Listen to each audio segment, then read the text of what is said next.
Hey, today we're going to definitely do our review from all of your phenomenal radio broadcasts from last week, and I do have to say that my expectations were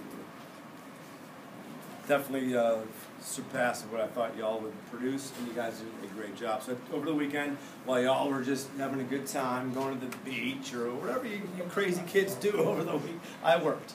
So I took all of the 4 classes of the radio broadcasts, and I analyzed, and then I came up with talking points to get you all ready for your test, Domani, which of course is tomorrow.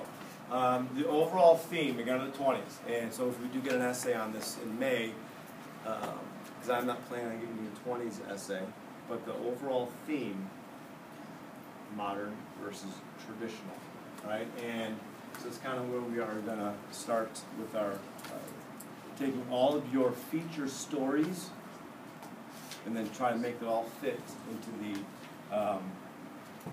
that theme. So we are. Let's get started. Hey, bless you. All right. Yes, Pavle. How is the Scopes monkey trial modern versus traditional trial, would you say? Well, who did that?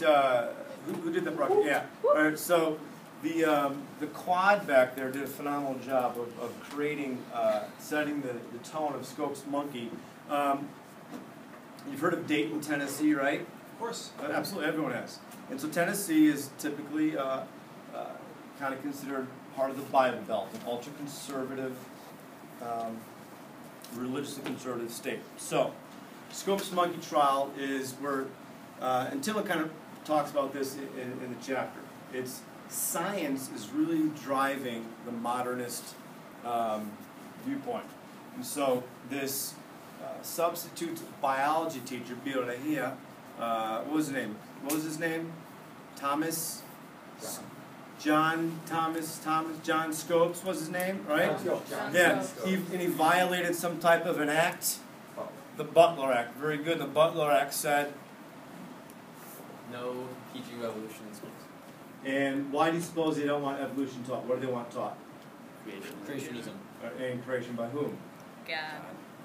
Leo. Right, very good. So, so there was an act that in high schools that only creation could be taught. A traditional American value, Christian value, and then there's laws passed. And so John Scopes, sort of the precursor to Rosa Parks, I'm going to violate this law. I'm going to challenge it.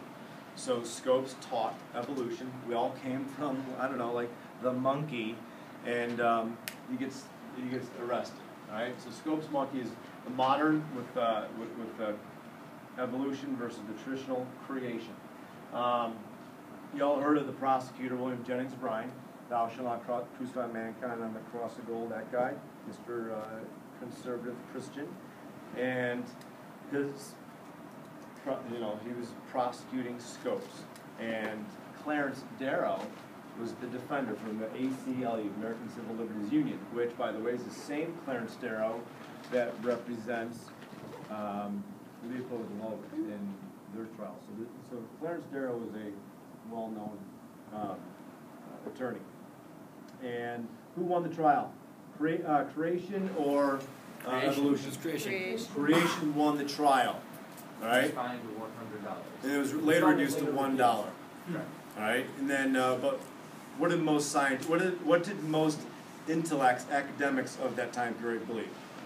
Evolution. And what did God believe? And what happened to Brian?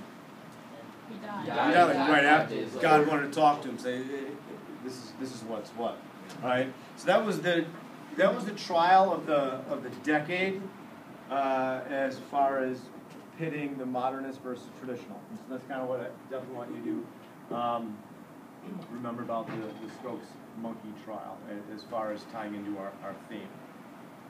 A.F. Howard, what's going on, kid? Yeah. Super. Yeah. I was just wondering how Lindenberg and other 1920s heroes represented the traditional American values, but also like modernistic values and views and such. You've heard of Charles Lindbergh, right? Of course. What did he do? He flew across And basically, what did everyone say to him?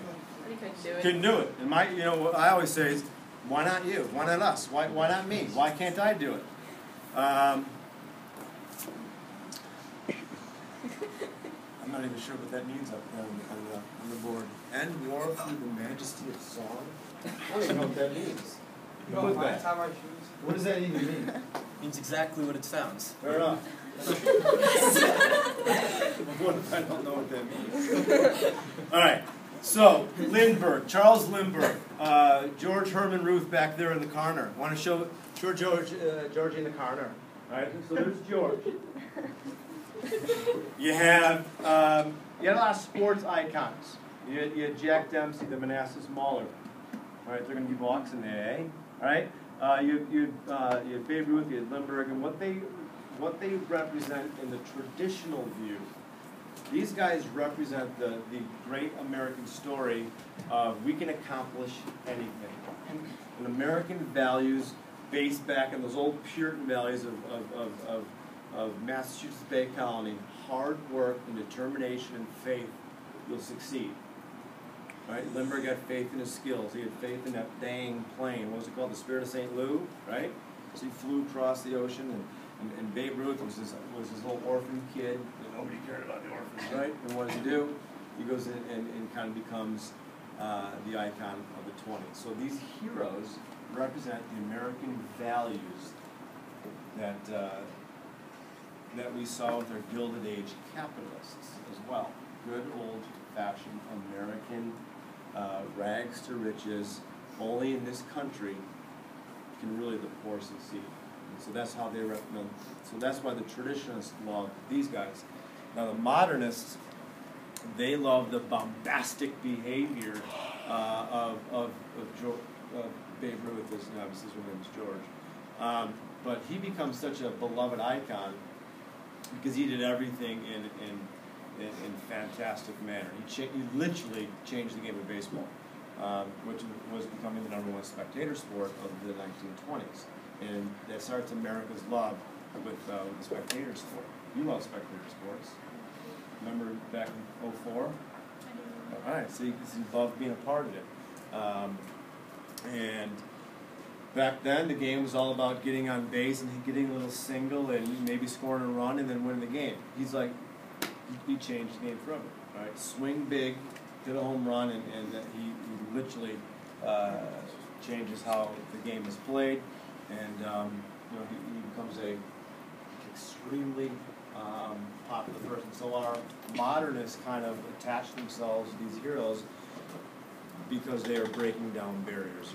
They're changing how we think of not only the United States, how we think of the game, but how also we think of modern technology with Lindbergh and the plane.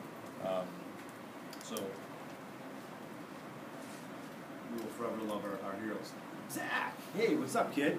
Hey, nothing much. What's up with you? I'm just a guy trying to teach. Of course. Living the dream. Always. Right? Mr. Mizuka, I couldn't help but notice that the Arizona laws bear a striking resemblance to the nativist movement in 1920s legislation as they pertain to immigration. What do you mean? I don't understand. Well, I mean, yeah, I couldn't help but notice how the immigration laws of today. Talk to me about these Arizona laws that you keep talking about.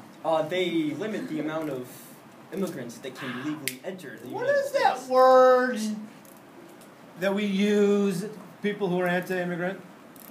Nativists. Nativists. That's the one that we can say in class, right? We have other words, but I digress. It's a family show. Nativists.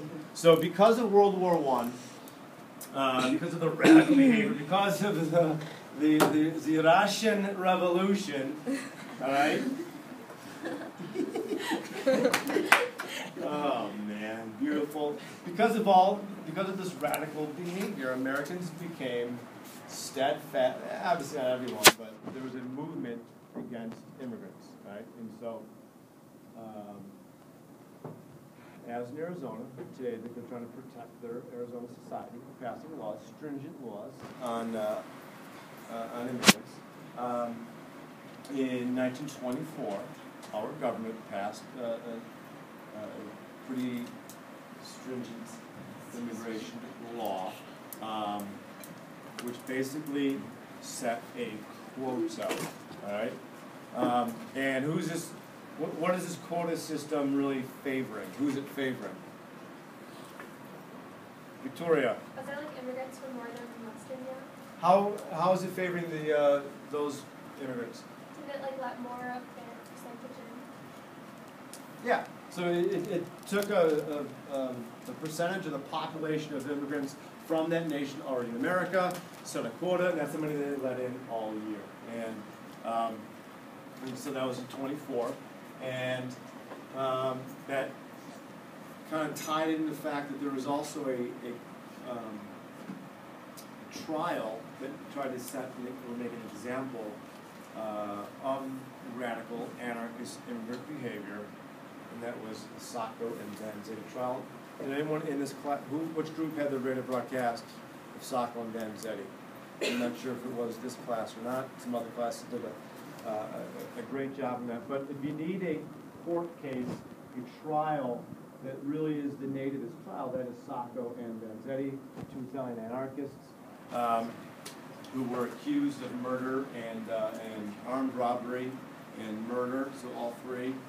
And the judge, there was circumstantial evidence, so there wasn't anything, no hard evidence, hard proof that they were the murderers, but the judge wanted to make an example of these immigrants and sent them both to Old Sparky, which of course is the name of the electric chair, everyone's favorite electric chair. So these guys were sort of made examples of.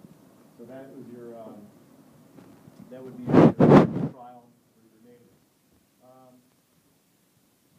Back on our Sultan of Swats, which of course is You're at 12 minutes. We're at 12 minutes. Okay.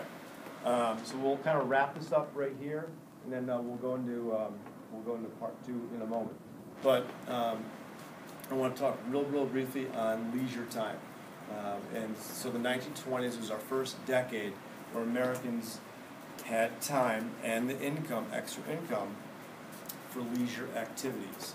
And spectator sports and the movies, two great ways in starting a tradition in this nation of what to do with your leisure time and your leisure dollars. So that was our first decade of Americans kind of falling in love with Hollywood, the silver screen, the dashing actors, the beautiful actresses, and the amazing athletes of the time.